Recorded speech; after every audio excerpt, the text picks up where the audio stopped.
may babaliktad. Hmm? Ayon kay dating Senador Sonny Trillanes, may babaliktad. Sigurado siya, sabi niya, abangan niyo anya. Yan sa 80 na yan na ex-Marines, sigurado yan sa susunod na mga araw. Hmm? Ha? Mayroong mga babaliktad yan. Bakit babaliktad yung mga yan? Ay, syempre, hindi naman totoo silang ano eh. Yung mga sinasabi nila, tinuruan sila kung anong sasabihin. Hmm? Kaya sabi ni Trillanes, darating ang araw, pag naipit yan, lalo na ngayon, iimbestigahan na sila ng NBI. Kasi syempre, aalamin yung mga background nila. Sino ba tong 80 na to? Ay ngayong pangalang, sabi ni Ombudsman Boying Rimulya, ang 6 daw dyan ay may kasong murder. Oh, tapos yung isa dyan, sabi ni dating Senador Sonny Trillanes, kasamahan nila sa Magdalunon, nung nag-mutiny sila, nag-alsa sila laban kay Gloria. Noon pa nga lang daw, bumaliktad na yan eh. Sumama na kay Gloria, sa administrasyon ni Gloria. Magaling talaga siya na abogado. So dun sa 18, may kasamahan kayo doon? Merong isa, I was informed, na dati namin kasamahan, pero nung panahon pa lang ni GMA, umano na yun, bumaliktad na yun. Sumapi nung sa kina GMA noon pa. So, ganun ang kalidad ng mga tao niya. Sir, would you know kung nagko-contemplate ang ICC na mag-initiate ng Article 70 violation? Yes. Kaya questionably talaga ang kredibilidad ng mga yan. At saka, kapag lumabas na talaga yung mga yan pala yung mga dishonorably discharged, talagang sinibak pala yan sa Philippine Marines, sa Philippine Army. Kaya sabi ni Trillanes, lalabas at lalabas yan. At kapag nahirapan na sila dyan, na-expose na sila kung sino talaga sila, ano talaga sila, ang gagawin nila dyan, magbabago sila ng kanilang mga sasabihin. Aaminin na nila ngayon, ayon kay dating Senador Sonny Trillanes. Aaminin nila sino ang kumausap sa kanila, ano ang pinapagawa sa kanila, magkano ang binayad sa kanila, binigay sa kanila. O, asahan daw yan, mayroong mga ganyan. Kasi sa susunod na mga araw, mai-expose yan na hindi naman kusang lumabas o lumitaw yung mga ex-Marines na yan. Mayroong nag-ano dyan, mayroong nag-direct niyan, mayroong nagturo sa kanila anong sabihin, anong gawin. Pero pag nasukol sila, mapipilitan silang bumaliktad. Kasi ang totoo, kampo umano ni Duterte ang nasa likod niyan. Siyempre, para siraan ng ICC, para siraan yung mga kongresista na nagsusulong ng impeachment ni Sara. Kaya pag sa susunod na mga arawan niya, lalabas yung katotohanan na yan, na yan mga ano na yan, bahagi yan ng destabilisasyon. Tulad ng sinabi ni Ombudsman Boying Rimulya, yan ay bahagi ng plano ng kampo ng Duterte na mag-create ng tipping point sa politika para yung mga halimbawa mga Marines na kasamahan nila o sangay ng AFP ay mag-alsa. Mag-alsa laban sa administrasyon. Kaya, kumbaga, nag-create sila ng mga gawa-gawang mga pinapainit nila ang sitwasyon para mag-create ng political tipping point. Yan yung term na ginamit ni Rimulya, ni Boying, ni Ombudsman. Pero si Trillanes, sabi niya, malinaw diyan, Duterte nasa likod niya.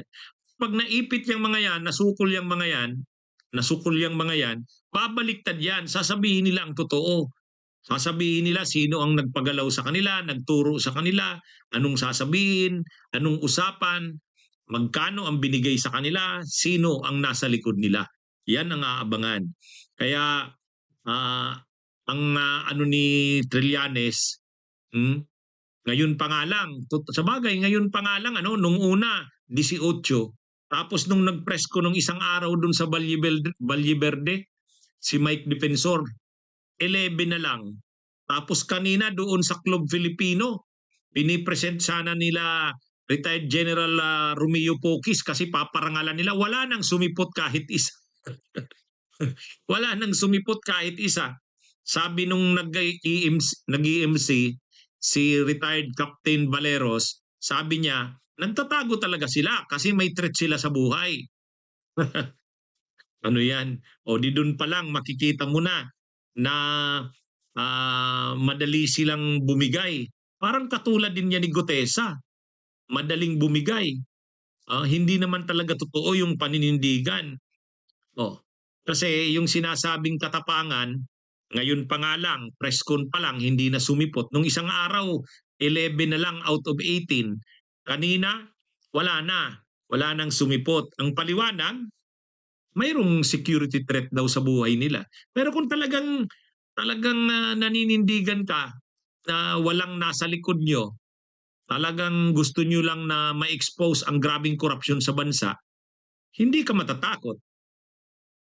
Ay dito parang lumalabas mayroong quote na itong mga ex-marines na ito. Bakit sila takot? Kasi lalabas kung ano man yung yung nila. Katulad niyan, may na-involve pala sa murder na 6 out of 18. At pinapatawag na sila ng NBI. May subpina na. May subpina na ng NBI. May mga kaso na rin sila sa DOJ. Kinasuhan sila ni retired General Eduardo Anyo. Kinasuhan sila ni Trillanes. Kaya ito, sabi ni Trillanes, abangan nyo. Sa susunod na mga araw magbabaliktaran ang dyan. Ang marami dyan. Ang ni Trillanes, lalabas yan na yung mga yan ay bahagi ng plano ng destabilisasyon. Ilalabas nila dyan sino ang nasa likod nila. Magkano ang binayad sa kanila. Ano ang talagang plano. Bakit sila